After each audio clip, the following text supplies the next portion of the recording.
That was an incredibly powerful talk. I love this whole concept of the power of one more. And I've probably got, 8 pages of notes. And this is the second time that I've listened to this. So I'd be interested to see what Chad took down, because we know Chad's a super note taker. So Chad, what'd you get put down for today? Man, I just got to tell you, Joel, that was amazing. And the fact that you were there is so cool. And John Maxwell being there and just hearing those stories, it's just very emotional and very powerful. Um, he said so many things that, and I'll just kind of blow through some notes here that I wrote that I think were like core pieces that if we can just let those seeds germinate and grow in us, that it will eventually be life changing. So the first thing I wrote down, he said, is that facts tell and stories sell. I think that's so important when we want to influence people. He said you're always making people feel something, and that's true too. So I think it's important for us to ask, maybe afterwards. In the military, we have what we call plan, do, review, and I love the what we do in AAR, after action review. And so I've always thought of it as a plan, do, review. So you have a plan, you do it and review it. You have a plan, you do it and review it. So maybe you have a phone call with a sibling, or you have a business meeting, or you have a lunch with somebody. So why not afterwards just take a few minutes and say, what was I making that person feel? Did I leave them better than I found them? I think that's a great goal, is to always leave people better than we found them after we communicate with them. He said, are you happy? You should tell your face. I mean, I think a lot of people kind of on the default mode is just walking around kind of like with the face that doesn't really represent how you're feeling on the inside. So I think it's important that we do that. Influence is energy. It was interesting to me because Ed Mylett, when we normally see him in like a sit down, it's more like a fireside chat kind of thing. It's more laid back and relaxed. And you could just tell this is the most intense, like in your face I've ever seen him. And it's because he had to bring that energy into a live group, and it wasn't just a one-on-one conversation with someone else. And so I thought that was really, really interesting. I love the idea that we're all evangelists, and that's why it's so important for us to promote the things that we really believe in, because like he said, you're selling people literally that you believe what you're saying. And if they don't even have to believe it, like he said, if you believe what you're saying, then they're going to believe what you're saying. Believe that I believe what I'm saying. The more certain person always influences the less certain person, like the story he shared with his wife. And that's true in my life too. I was just listening to a story telling his wife, I'm like, hey, same thing with my wife. Ultimately, she's more certain than me on everything, I think. Let's see. So everything in life happens for you, but not to you. And that takes some maturity. It takes some maturity to go, wow, this sucks. Where I'm at right now, this sucks. But instead of saying why, is this happening to me? And like, oh, I'm a victim. The real position to have is, what am I learning here? What is this training for? Why am I going? Because we know, when you're a Christ follower, you know that everything happens to you for a reason. And you know that everything is part of your future testimony. So maybe you're going through something right now so that you can bless people later. When you get through the other side of this storm, now you're going to be equipped to have the compassion and the empathy to help another person walk through the very same storm. And God has a way of bringing those types of people into your life that need you to help them. And so don't be afraid, if you're in a storm right now, to reach out to people who have already been through the storm that you're in right now. And if you've already made it through the other side, remember that there are plenty of other people that need your help to go through the storm. And that's probably why that happened in your life in the first place. Otherwise, we can just become bitter, and we can become angry that we had to go through the storm and miss the very purpose of the storm. So what does everybody want? We all want the same thing, just like those kids, just like anybody. And it's interesting, because I know when I was younger, I'd have certain thoughts about certain people. Like, I'd meet a pastor and just think, oh, that means that they've got their whole entire life together. Or when I was younger, I met when I was in the military, I'd meet an officer in the military and go, wow, they're just, they're more handsome and stronger, and they know so much more than everyone else, and you think these things about people, or a multimillionaire, you're like, oh, their life just must be perfect. Well, guess what? I was at a meeting one time, and it was really a story of what not to do. The guest speaker had sold a company for $20 million. So success story, kind of like, Judas got the money, right? He was wealthy, not a success story. So in this guy's particular situation, he built the business and he sold it for 20 million. But in the process, he lost his wife and he lost his kids. So it was a story of what not to do. So when you look at someone on the outside, they may seem like they're further than us. They've got it all together so much more than we do. But guess what? At the inside, we're all just those little kids that we all just want to be helped. We want to be loved. We want someone to believe in us. We want someone to care for us. And that's something that every single human has in common at their core, is that we all want that. So when we can go into someone's life and we can be that for someone, I mean, it's crazy to think about that some people haven't heard good job, I'm proud of you, words, any sort of encouragement for years. And that's just the reality. I would say more people haven't heard any encouragement this last year than have. And so how hard is it to just genuinely, I'm not talking about flattery. Flattery is saying something to get something. I'm talking about a genuine compliment. I'm talking about a position where you go into someone and you hunt the good stuff. You find the gold in that person and you just highlight that part. See, we all have junk and we all have gold. And so when we can go and we can find the gold in somebody, you might be the only person that's even looking for gold in that person. I'll just do a couple more. God doesn't call the qualified, he qualifies the called. Decide that winning is more fun than fun is fun. And I love that word decide.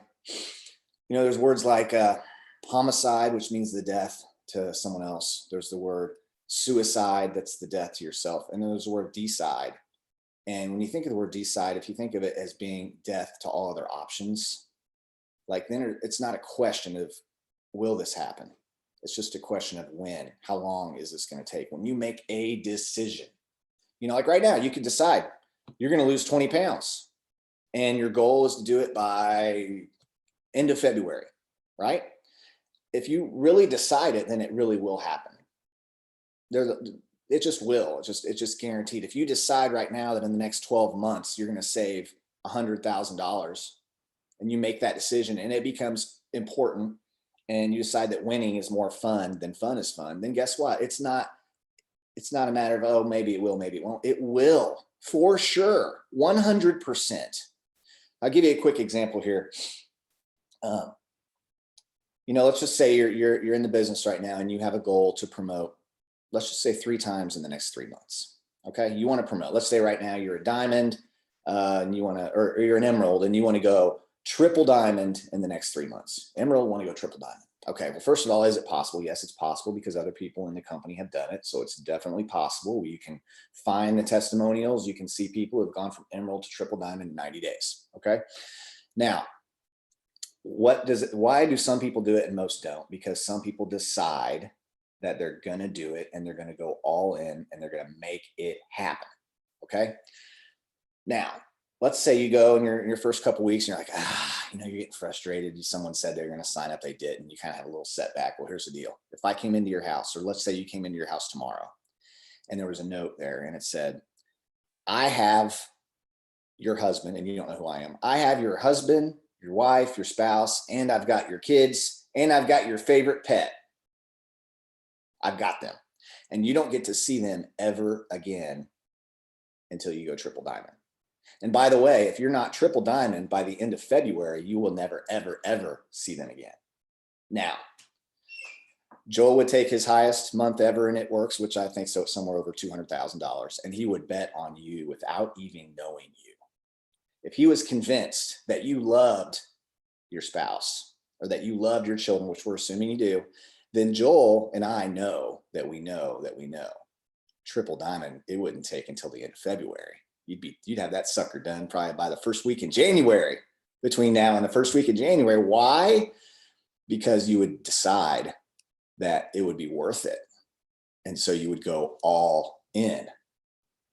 Because when you go all in on something, it happens. It just does. All right. So just want to leave that there. So we know you guys can win. It's just a matter of how important is it for you to win? If it's important enough and you really decide, then you will win. So what's holding you back? Self-imposed limitations. It's ourselves. It's because we've taken on maybe some things people have told us throughout the years. They've said, you're not good enough, or who do you think you are? We've decided to come into agreement with that. But what's cool about coming into agreement with something is that you can come out of agreement with that, and you can come into agreement with something new and something better and something higher. And you can remove those self-imposed limitations because you are the only one that has the power to put them in place. And so you're the only one that has the power to remove them and take them away. And man, just to kind of end it, how he ended it, the story of his dad. Oh my gosh, dude. One more day, one more time. You never know. I had a younger brother that committed suicide when he was 15. And I saw him a few days before that. And I never knew that he was going to commit suicide. I thought I had decades and decades to spend with him. But if I could go back and if I could have one more day with him, and after that, I went through a dark funk, depression, and I ended up volunteering for this organization called PATH, which stands for Providing Access to Help. There's like a 1-800 number you call. And I would end up in these conversations with people who, like one woman, I remember, I'll never forget it. She called me and she said she had gotten into a huge fight with her sister. And then the next day her sister died in a car accident. She's like, if I could only go back. And I just know that day, that argument was probably just haunting her forever. If she could only go back. Another guy called me and said, I just found out I'm stage 4 cancer and I've only got a couple months left to live. And his attitude just went, oh. He wanted to reconcile with his kids. He wanted to reconnect with people. He had some unfinished business. How many of us have unfinished business with people? How many of us have relationships that we've kind of just left hanging that we need to go and we need to call someone today? We need to reconcile something today. Just if we could live our lives like that, like we have one more day, it'd change everything. So I'm going to leave it there, Joel. I'm going to go back and watch this one again. Man, this one was so amazing. And I think hopefully it just added life to everybody here. I know it added life to me. And that's the best way I could think of to start my day today. So thanks so much, Joel, for all you do, man. Thanks for traveling across half the world and going to these events and getting inspired yourself and constantly adding value. And I just, it's a good life, and we should just max it out, right? Max out. That's right. The thing that I love that Chad gave was the ransom example. So guys, really think about that and take that thing to heart. I mean, really, if you had a ransom that you had to get to a specific level in order for something to happen, it's not a matter of if, it's how you're going to get it done. So that was awesome, Chad. I love that. I love how he starts this whole thing is talking about energy and influence is energy, and that it's different all the time. It takes different energy to influence different amounts of people. You have to have more energy when you're influencing a group versus a single person. It says, you always have to make somebody feel something. You're doing it whether you think you are or not. But what are you doing and how are you making them feel? You have to be intentional about that. So the one thing that I always want to make sure that I'm doing, and hopefully this comes across, is I want to make sure that you know that you're loved, you're cared for, I believe in you, and hopefully you know that I want to help you. All those things that he talked about that he saw in the eyes of those children and the eyes of everybody, those are the things that are passionate for me, something that I want to instill and make sure that I'm doing. He said you have to be evangelical about your goals and your dreams, and to the point of people can't help but join you. So do you believe so much in your business that people have no choice but to join you? When you have that belief level in what you're doing, and you understand that what you're doing is you're solving a problem for people, you're selling happiness, people can't help but join you. The other thing is everything happens for you, not to you. And that's something that we don't know while we're going through it. It takes discernment to know that's happening during the process, but most of the time it's hindsight. You look back and you go, oh, that's why that happened. It takes a very, very still, quiet moment to discern things while you're going through it. So make sure that you take the time to focus on what, excuse me, what you're going through and how you can use that to help other people. He said, get focused and get momentum. If you get momentum, play to win. Don't slow down. Add to, compound. He said, winning is more fun than fun is fun. Blues. Let's hear that again. I want you to understand this because we know that on the personality chart, 80% of people fall into the blue category. Blues. Winning is more fun than your fun is fun. Make sure that you understand that and you make the decision to win, because you will never have more fun than the feeling of winning. It's just one of those things that if you don't ever get to that point, you will never know that feeling, and you'll just think that the fun is fun. The showing up to the event is fun. The hanging out with your friends is fun.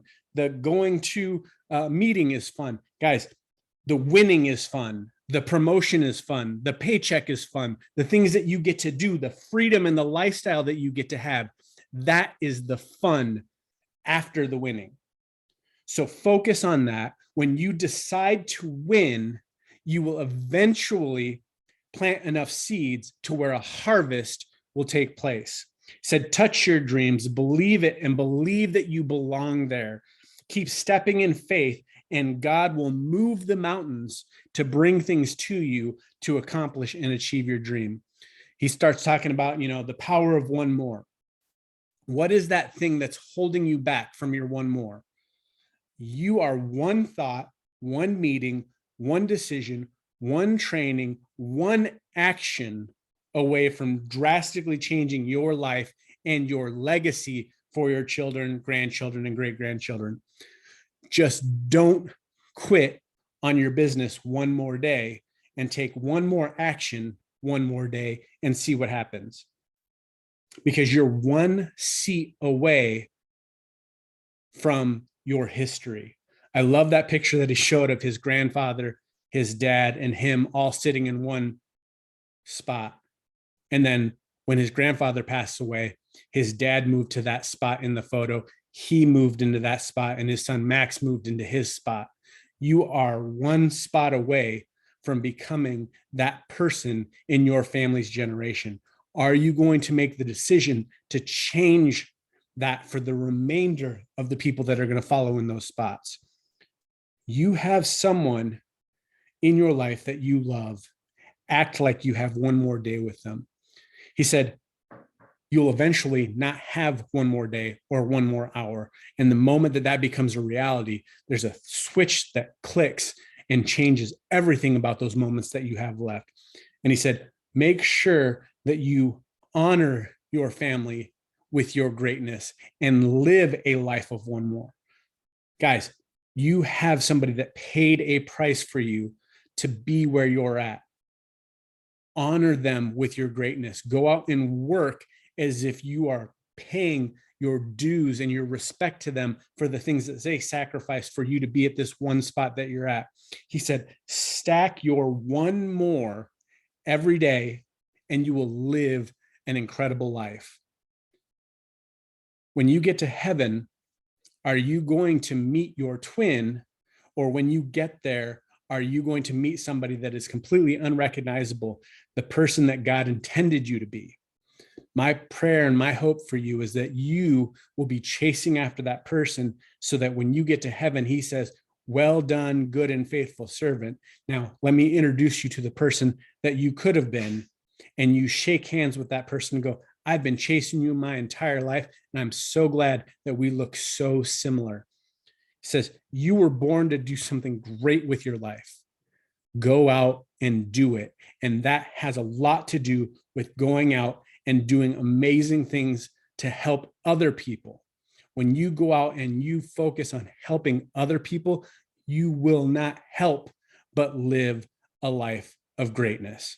Guys, I hope you enjoyed this. Can't wait for part 2, which is going to be next week. So make sure you come back and listen to the next talk, which is John Maxwell's response to this talk that Ed Mylett did. Guys, go out, make it an amazing week. We'll see you here again soon.